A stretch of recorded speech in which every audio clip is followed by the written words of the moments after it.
KTBB Friday morning news time, 7:51. Thanks for locking in to News Talk 600 and 92.1 FM, KTBB and KTBB.com.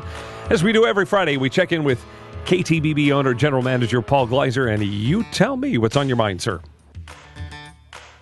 How about turn the mic on? It doesn't make any difference. One of those mornings. Yell real loud. I didn't hear anything. I know. We're sponsored by K.E. Cellars, Tyler's Old World Style Boutique Winery in the French Quarter on South Broadway across from the mall. A couple of updates. First, Italy. We're now about two-thirds sold out on our excursion to Rome, Sorrento, Pompeii, and Naples. It leaves November 24th. This is your chance to join my wife, Lee, and me as we return to Italy. We want you to come along. It's just $19.92 per person based on double occupancy, and that includes just about everything. Go to ktbb.com/world tour or email me at italy@ktbb.com. I'll get back to you with the details. Second, many of you have asked me, why don't you do You Tell Me in other cities? Well, in fact, we do. We do You Tell Me literally all over the world, and we can use your help. Follow You Tell Me via Facebook and Twitter. Share what we do with your social network. Subscribe so that every time we update this feature, you're immediately notified. Share the video version of You Tell Me via YouTube. You can watch me turn on the mic. You can do all of this by simply following the links at the top of the page at ktbb.com/youtellme. Thanks to Brian Dawberg in Longview. He sent me an email this week that served to inform me that there's a little-known landmine in the recently passed health care bill. You may know what a 1099 form is. It's what businesses are required to send to contractors, consultants, and temporary employees for whom no regular paychecks are issued. It serves to provide a way for the IRS to pick up income that isn't withheld from a regular paycheck. Until now, businesses have not had to send 1099s to other incorporated businesses. But the health care law modifies the section of the Internal Revenue Code that deals with 1099s, and now I will have to send a 1099 to every vendor on our list from whom we purchase goods or services exceeding $600 per year. All of our customers will have to do the same thing for us. Do you own a business? Did you know this was in the health care bill? I'll bet you didn't. How much will it cost me to keep track of all our purchases from all of our vendors and get 1099 sent to the IRS and those vendors by January 31 of every year? I don't know.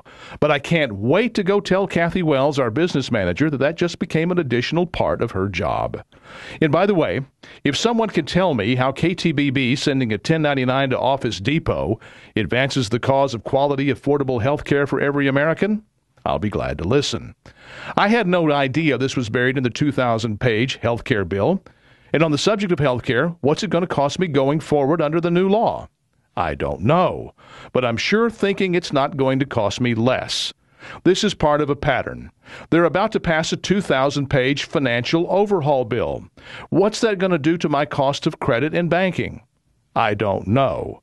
Next up is the energy bill that has come to be called Cap and Trade. It will run 2,000 pages or more as well. We don't use as much energy as a lot of businesses, but right now I have 3 transmitters running 24/7 together with the large air conditioners needed to carry the heat away. Am I going to be taxed on that energy under Cap and Trade? Probably. How much? I don't know. It's the I don't know that's stalling the economy. Business owners, particularly small business owners, have snapped into the fetal position and pulled the covers over their heads.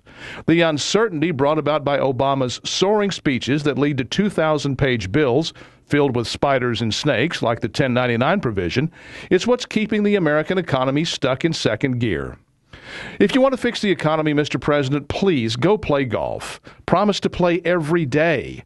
With you on the links, we business owners will not have to fear the unknown of your next grandiose idea, and the economy will grow on its own. And maybe we won't get jobs data like what we just heard 20 minutes ago. Disappointing jobs data.